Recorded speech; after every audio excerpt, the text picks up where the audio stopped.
Uma das contribuições que eu acho importantes da chamada teoria da escolha pública, da public choice, principalmente no início, os primeiros autores, o James Buchanan e o Gordon Tullock, foi percorrer o caminho inverso que o Keynes percorreu. O que o Keynes fez? O Keynes pegou política e levou para dentro da teoria econômica. O Buchanan, o Tullock e outros pegaram teoria econômica para analisar o processo político. Hoje, infelizmente, a teoria da escolha pública já foi invadida também por economistas que não acreditam no livre mercado. Mas a origem dela mostra que quando as pessoas vão para o governo, elas não deixam de ser indivíduos e passam a agir como qualquer indivíduo.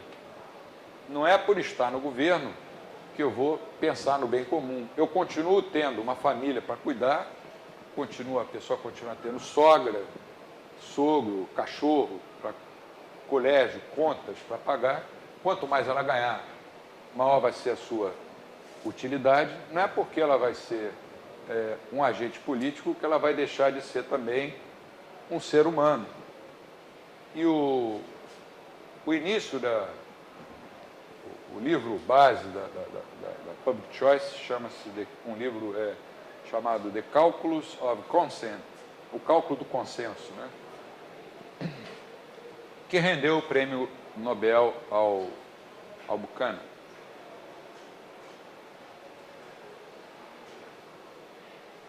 O nosso conhecimento, então, como agentes públicos, é tão ruim quanto o conhecimento dos agentes privados. Como é que os economistas podem propor sistemas para substituir as regras de mercado por regras propostas por pessoas que também não têm conhecimento completo, também está disperso, que também é individual, cada político ou cada agente burocrata vai interpretar de uma forma diferente, que está espalhado desigualmente.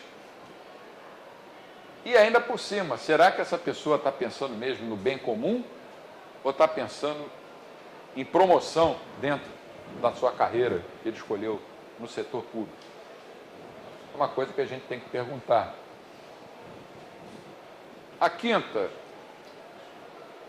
a impossibilidade teórica do método de tentativas e erros, não do processo de mercado, mas desse mercado artificial proposto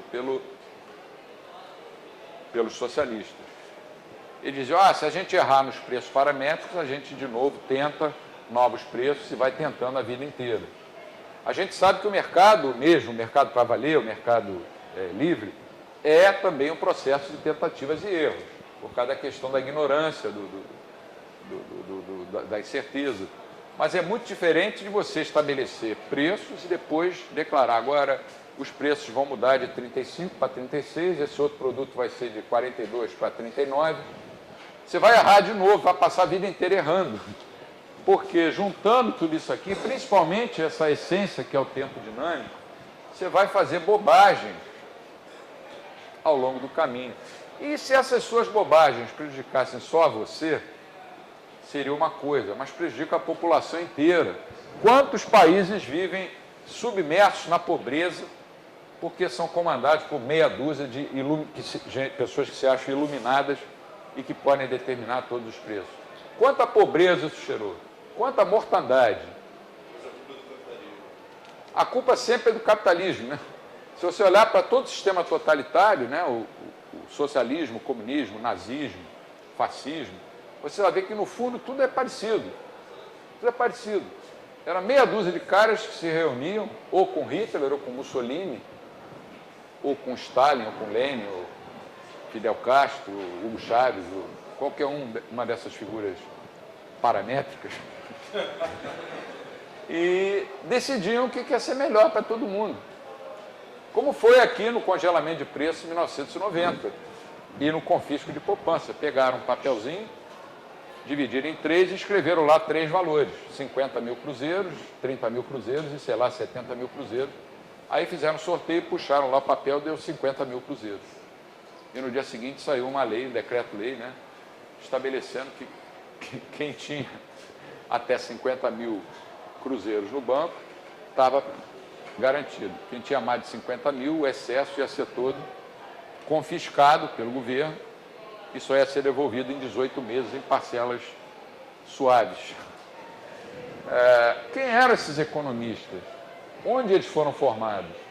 Eu não vou dizer, para não parecer crítica pessoal a nenhuma universidade, mas eu garanto que não foram formados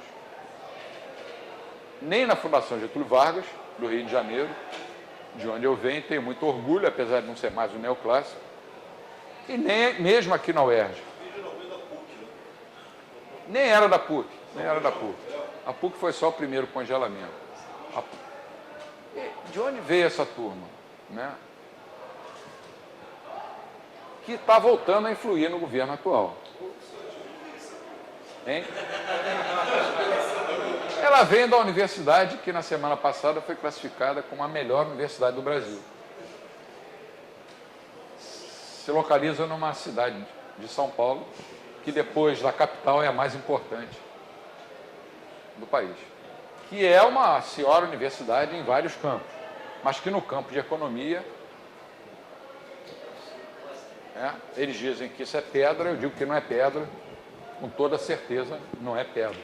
Não porque eu seja melhor que eles, é porque eles estudam em livros errados.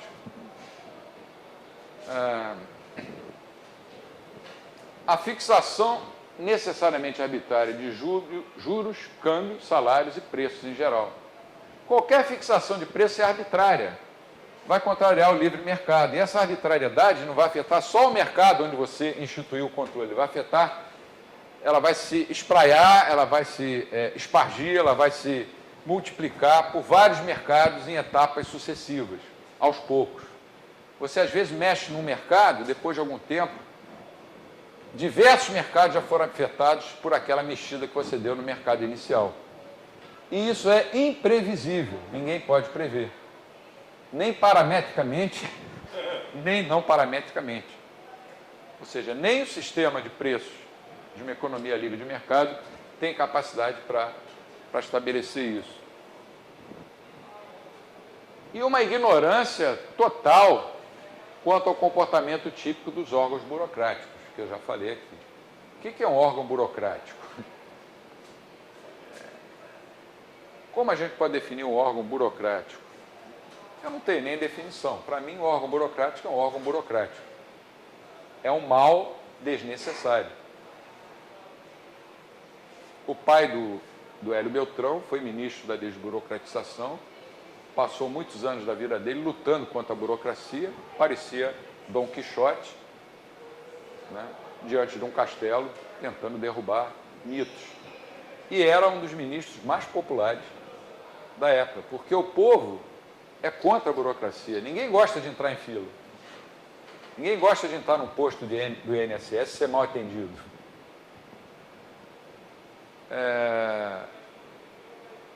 Infelizmente, ele faleceu cedo, né? Ele conseguiu desburocratizar muita coisa, mas muitas ainda ficaram, e algumas das que ele conseguiu, simplesmente os cartórios ignoraram. Um exemplo é atestado de bons antecedentes, né? Que ele conseguiu eliminar. Como ele eliminou isso? Convencendo o presidente da República de que forma? Essa história é engraçada, o Hélio me contou. Ele tentou convencer o presidente da República, eu não me lembro qual dos generais era um deles, não sei, de que, olha, esse negócio de atestado de bons antecedentes é uma bobagem, porque todo mundo consegue isso, é mais um papel para cartório ganhar dinheiro. Aí o presidente, não, isso é importante. Aí o que o pai dele fez? Veio para o Rio de Janeiro e conseguiu um atestado de bons antecedentes para um sujeito que era um conhecido pilantra, cheio de entradas na polícia, conseguiu um atestado de bons antecedentes. Aí voltou a Brasília e mostrou para o presidente, olha, isso aqui é o... Sabe quem é esse cara? É fulano de tal, tal, tal. Aí o presidente voltou atrás, tá bom, acaba com isso. Só que os cartórios simplesmente ignoram. Porque como é que funcionam os órgãos burocráticos? O que é a burocracia. Eu gosto de chamar de burocracia. O nosso país é um dos mais burocratizados do mundo. O mais burocratizado de todos era a União Soviética. Claro, os regimes fechados. Mas nós que nos dizemos democráticos, quer dizer, nos dizemos um país democrático, temos que olhar para isso muito depressa. Por que você precisa toda vez, todo ano, ir lá no Detran e fazer uma vistoria? Né? Além dos... Porque você precisa da assinatura de um tabelião para a sua assinatura valer alguma coisa. Uma vez um tabelião disse para mim que aquela assinatura não era minha. Eu falei, mas sou eu. Sou eu. Ah, então o senhor tem que fazer uma ficha nova. E a tua assinatura vai mudando, né, com os anos. Para que nós precisamos dessas coisas, né? Agora, esses sujeitos desse debate, do lado oposto, não têm a menor ideia de como funciona o órgão burocrático. Eu acho que eles acreditavam ingenuamente, será que era isso? De que todos estariam imbuídos de bons propósitos, vamos servir a causa da União Soviética, ou a causa da China, ou a causa da... Boas intenções e né? cheio. Ou a causa cubana. E quando Mao Tse Tung mandou queimar todos os livros que eram contra o regime? São coisas que aconteceram no nosso século, né? O socialismo de mercado é a quadratura do círculo. É o argumento de similitude formal. Quer dizer, similitude formal no seguinte sentido: eles diziam que era possível formar um sistema de preços paramétricos formalmente semelhante aos preços gerados por uma economia de mercado. Isso é você dizer que o círculo é quadrado. Porque um preço só é um preço quando é determinado pelo mercado. Senão ele não é um preço, ele é um pseudo-preço. Ele é uma coisa que se chama de preço, mas não é um preço. No Brasil ainda há vários preços controlados, né? Controlados. Inclusive esse gasolina, esses derivados de petróleo em geral. Houve uma época em que havia muito mais. A gente evoluiu, mas a um passo muito, muito lento. Não sei se dá para ler. Não, né?